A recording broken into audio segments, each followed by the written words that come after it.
नमस्कार. डिफायनाइट इंटिग्रेशनचं अजून एक एक्झाम्पल बघूया. काय सांगितलं, integration 0 to log 5 he limits आहे. e raised to x square root of e raised to x minus 1 upon e raised to x plus 3 dx. आता clearly इथे लक्षात येते काहीतरी सबस्टिट्यूशन केल्याशिवाय सिम्प्लिफाय होणार नाही, बिकॉज न्यूमरेटर आणि डिनॉमिनेटर मध्ये फंक्शनचं कॉम्बिनेशन आहे. इथे ऑड इव्हन चेक करता येणार नाही, because 0 to log 5 he limits आहेत. तिथे फक्त -a to a असेल तर ती प्रॉपर्टी यूज करता येते. अजून एक वेगळी प्रॉपर्टी 0 to a ची प्रॉपर्टी, पण 0 to a ची प्रॉपर्टी यूज केली तर e raised to log 5 - 6 वगैरे आणखी कॉम्प्लिकेटेड होईल, काही सिम्प्लिफाय होणार नाही. सो आपल्याला ज्या प्रॉपर्टीज आहेत त्या ह्या एक्झाम्पलसाठी काही यूज होत आहेत असं दिसत नाही. म्हणजे आपल्याला जे इनडिफायनाइट इंटिग्रेशन मध्ये केलं तेच थोडं करावं लागणार आहे. आधी इंटिग्रेशन सिम्प्लिफाय करून सॉल्व्ह करायला लागेल आणि मग फायनल त्याची लिमिट्स घालायची. आता ते इंटिग्रेशन सिम्प्लिफाय करायचं तर ह्या कॉम्बिनेशन मध्ये आलंय. याच्या आधी पण आपण इनडिफायनाइट मध्ये e raised to x related example solve केलेली आहेत. तिथे आपण बघितलं तर ह्या अशा टाइप मध्ये आलं तर generally e raised to x ला सबस्टिट्यूशन करायची, because e raised to x चं derivative e raised to x असतं आणि मग हे न्यूमरेटर मध्ये e raised to x and dx हे सगळं dt मध्ये ऍब्सॉर्ब होऊन जातं. त्यामुळे e raised to x ला जर आपण सबस्टिट्यूशन केली तर ते सिम्पल होतं. अर्थात सबस्टिट्यूशन केली की लिमिट्स चेंज होणार आहेत, ते पण बघायचं. सो आपण e raised to x ला सबस्टिट्यूट करायचं. आता इथे काही वेळेला असं आपण करतो की स्क्वेअर रूट मधलं जे फंक्शन त्या कम्प्लीट फंक्शनला आपण सबस्टिट्यूशन करतो, ते काही वेळेला ते इझी होतं, बरोबर आहे. पण इथे आता आपण असं करणार नाही की e raised to x -1 ला सगळ्या सबस्टिट्यूशन केली तर इथलं जे आहे त्याचा काही, कारण पुन्हा इथे वेगळं फंक्शन आहे म्हणजे e raised to x plus 3 वगैरे असं, त्यामुळे इथे प्रॉब्लेम येऊ नये म्हणून आपण फक्त e raised to x ला सबस्टिट्यूशन करणार आहोत. म्हणजे मग e raised to x and dx हे dt मध्ये सगळं ट्रान्सफर होईल. सो सबस्टिट्यूट करूया. Put e raised to x is equal to t, that implies e raised to x dx is equal to काय होणार dt. त्यामुळे e raised to x dx हे सगळं dt मध्ये गेलं, इथे t आलं, इथे t आलं, तर आपलं सिम्प्लिफाय होणार आहे. प्लस आता काय करायला लागेल, 0 to log 5 ही जी लिमिट्स आहेत ती चेंज करायला लागतील. So as x tends to, x variable असताना 0 आहे, ॲज x टेंड्स टू 0 आपल्याला याच्यात व्हॅल्यू घालून t ची व्हॅल्यू काढायला लागेल. e raised to 0 is equal to t, म्हणजे e raised to 0 मीन्स किती असतं 1, that implies t tends to 1. So e raised to 0 is equal to 1 आहे ना, so x tends to 0 implies t tends to 1, so lower limit 1 आलं. Then x tends to log 5, as x tending to log 5.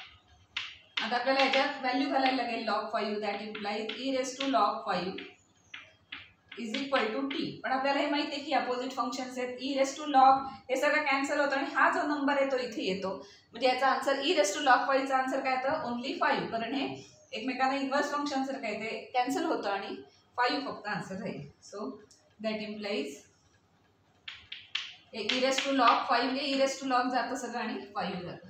5 is equal to t, that implies t tends to 5 असं मिळालं. So as x tends to 0, t tends to 1 and x tends to log 5, t tends to 5. So 1 to 5 अशी limit झाली आहे. हे t मधल्या variable मध्ये सगळं आता एक्सप्रेशन येणार. So integration becomes I is equal to integration 1 to 5 e raised to x dx means dt. Numerator मध्ये square root of t -1 upon here t plus 3 dt.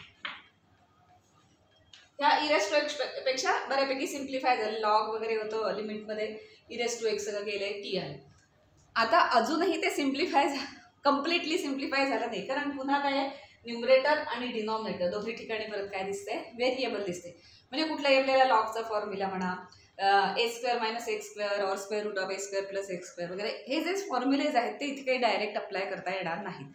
म्हणजे आपल्याला ह्या स्टेजला आत्ता इंटिग्रेशन डायरेक्ट सॉल्व्ह करता येणार नाही. मग काय करावं लागेल, मग अजून एकदा सबस्टिट्यूशन करत आपण सिम्प्लिफाय करतो. मग सबस्टिट्यूशन किती वेळा करायची, तर तुम्हाला जेवढे वेळा आवश्यक आहे, जेवढे वेळा तुम्हाला गरज आहे तेवढे वेळा सबस्टिट्यूशन तुम्ही करू शकता. इथे ऑलरेडी एकदा सबस्टिट्यूशन झालेली आहे म्हटल्यावर आता परत करता येणार नाही असं नसतं.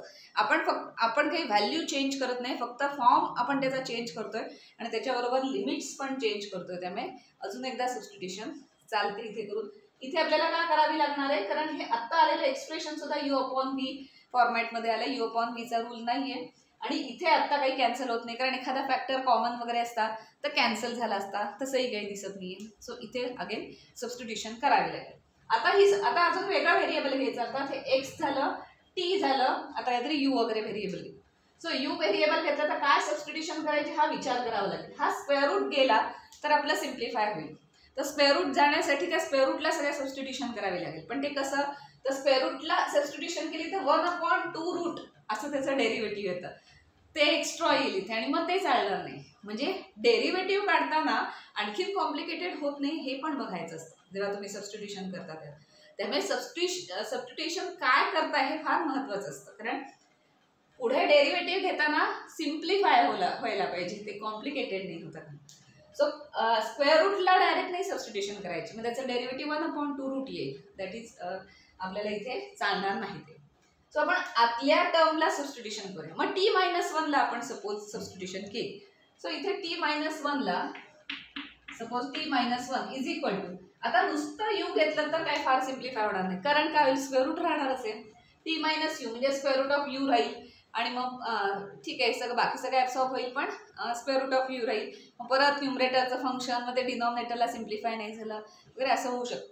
सो इथे सबस्टिट्यूशन करताना अशी करायची थोडीशी, ते एक्झाम्पल बघितल्यावर लक्षात येतं. आणि म्हटलं तसं इंटिग्रेशन किंवा डेरिव्हेटिव्हमध्ये खूप म्हणजे हजारो एक्झाम्पल सॉल्व्ह करावे लागतात तुम्हाला, तेव्हा तुम्हाला ती प्रॅक्टिस होते. आणि मग समोर एक्झाम्पल आलं की मग कुठली मेथड वापरायची, सबस्टिट्यूशन करायची तर कुठली सुटेबल सबस्टिट्यूशन आहे वगैरे हे सुचत जातं. So t-1 is equal to u square केला तर इथे पॉसिबल आहे, कारण मग यू स्क्वेअर केलं की स्क्वेअर अँड स्क्वेअर रूट जाईल, न्यूमरेटरमध्ये यू राहील नुसता, आणि मग dt वगैरे कसं ॲब्सॉर्ब होतं ते बघूया. आणि t+1 च्या इथे पण काय होणार, t+1 t ची व्हॅल्यू इथे घालायला लागेल.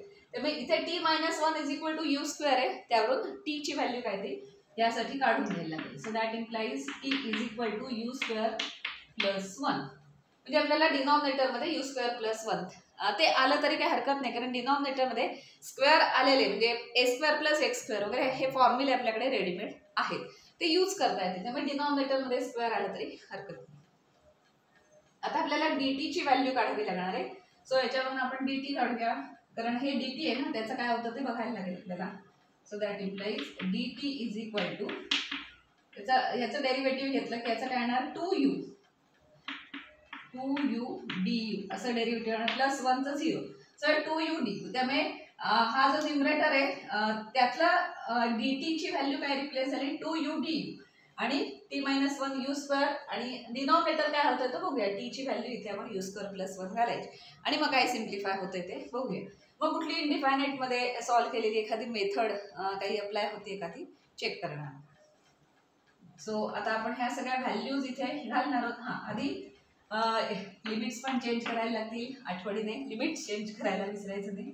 लिमिट चेंज करूया. As t tends to 1, t variable असताना 1 असेल लोअर लिमिट, दॅट इम्प्लाइज, आता ह्याच्यात व्हॅल्यू घालायला लागेल. t टेन्स टू 1 असेल तर t-1 is equal to u square, म्हणजे 1 - 1 is equal to u square. Implies u स्क्वेअरची व्हॅल्यू काय झाली 0, यू स्क्वेअरची व्हॅल्यू 0 मीन्स यू ची value 0. So u tends to 0. So याचं लोअर लिमिट आलं 0, देन याचं लोअर लिमिट 1 आहे, याचं लोअर लिमिट आलं 0.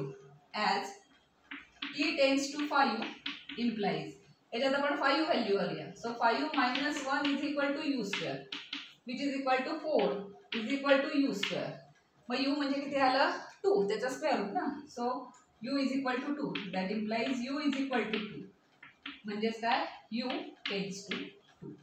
म्हणजे लिमिट्स आपल्याला मिळाली. फर्स्ट लिमिट आहे u tends to 0, and second upper limit आहे यू टेन्स टू 2. सो आपण 1 to 5 ही लिमिट होती तीही चेंज केली, अजून एका व्हेरिएबलमध्ये आणलंय. म्हटलं तसं डिफायनाईट इंटिग्रेशन आहे. लास्ट स्टेजला तुम्ही जे काही लास्ट व्हेरिएबल आहे आणि लास्ट लिमिट्स आहेत तीच फक्त यूज केली तरी आन्सर बरोबर आहे. हे व्हेरिएबल आणि ही लिमिट्स यूज केली तरी आन्सर तेच येणार आहे. लास्ट याला सॉल्व्ह झाल्यानंतर पुन्हा तुम्ही एक्स मध्ये आणून ठेवलात एक्सप्रेशन आणि एक्सची लिमिट्स यूज केली तरी आन्सर तेच येणार आहे, कारण डिफायनाईट इंटिग्रेशन.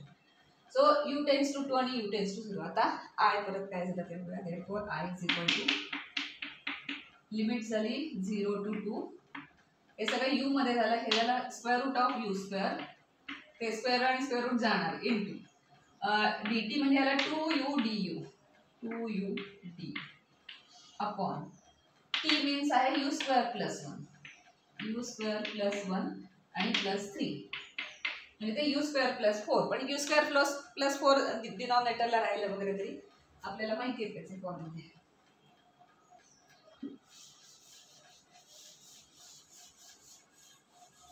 सो थोडंसं सिम्प्लिफाय करूया. Square and square root cancel झालं, 2 बाहेर येणार, u into u, u square झालं आणि ए 3 + 1 4 त्याचा. तर रिराईट करूया. Therefore I is equal to integration, हे 2 बाहेर आले, 0 to 2 न्यूमरेटरमध्ये आहेत ना मल्टिप्लिकेशनमध्ये, सो कॉन्स्टंट बाहेर, हे गेलं यू इंटू यू झालं you square D you upon u square plus 4. बऱ्यापैकी थोडंसं सिम्पल, असा सिम्पल फॉर्ममध्ये दिसायला लागेल. आता ह्याचं इंटिग्रेशन काढताना इनडिफायनाइट इंटिग्रेशनचे जर तुम्ही व्हिडिओज बघितलेत तर त्याच्यात लक्षात येईल. अशा टाईपची इंटिग्रेशन आली तर काय ॲडजस्टमेंट करायची. आता परत एकदा सबस्टिट्यूशन नाही लागणार आहे, आता ह्याच्यातूनच काहीतरी ॲडजस्टमेंट करून ते होईल सॉल्व. तर ती काय ॲडजस्टमेंट करायची ती बघूया. आत्ता यू स्क्वेअरमधून हा यू स्क्वेअर वगैरे असं काही कॅन्सल होत नाही, कुठे फॅक्टर्स येत नाही जे कॅन्सल होतील वगैरे असं काही दिसत नाही. तर इथे यू स्क्वेअर असल्यामुळे डायरेक्ट टॅन इनव्हर्सचा फॉर्म्युला आपण इथे यूज करता येत नाही, बरोबर. साइन टॅन लॉगचे फॉर्म्युले आहेत ना, ते इथे यू स्क्वेअर इथे कॉन्स्टंट टाकतो न्यूमरेटरमध्ये, तो नाही आहे. तर आपण असं करायचं की एकदा जर +4 - 4 ही जी टर्म आहे ती टर्म +4 - 4 केली आणि मग न्यूमरेटर विथ डिनॉमिनेटर सेपरेट केले आणि 2 इंटिग्रेशन्स केली त्याची, तर एकात आपण असं घ्यायचं you square plus he term घ्यायची आणि दुसरीकडे मग कॉन्स्टंट उरेल. कॉन्स्टंटसाठी फॉर्म्युला अप्लाय करायला लागेल आणि जिथे आपण you square plus 4 he term adjust केली आहे तिथे कदाचित सगळं कॅन्सलच होऊन जाईल, म्हणजे ते इझी होईल. तर अशा टाईपमध्ये जर आलं तर टॅन इनव्हर्सचा किंवा साइन इनव्हर्सचा फॉर्म्युला अप्लाय करता येईल. अशासाठी काय ॲडजस्टमेंट करायची हे आपण मागच्या काही व्हिडिओ म्हणजे इनडिफायनाइट इंटिग्रेशनमध्ये आपण ते बघितलेलं होतं. सो आपण असं ॲडजस्ट करणार, हा जो नंबर आहे तो न्यूमरेटरला प्लस आणि मायनस करायचा. प्लस आणि मायनस केला ह्याचाच अर्थ काय, व्हॅल्यू चेंज केली नाही. So which is equal to 2 × 0 to 2 u square plus 4 - 4 upon this u square plus 4 d. आता आपण काय करणार की न्यूमरेटरमध्ये 3 टर्म्स आहेत, त्यापैकी ह्या 2 टर्मना आपण एकत्र घेणार आणि ही टर्म दुसरी. आता न्यूमरेटर विथ डिनॉमिनेटर आपण सेपरेट करू शकतो, अल्जेब्रा आहे सगळं. So which is equal to 2 × 0 to 2, first आपण हे घेऊया u square plus 4 upon denominator u square plus 4 d u. हे जे साईन असेल ते साईन मायनस, परत 2 पण येणार 2, कारण सगळं इंटिग्रेशन सगळं रिपीट होणार ना. एकदा हा numerator with this denominator, then this numerator with this denominator, असं स्प्लिट करतो इंटिग्रेशन.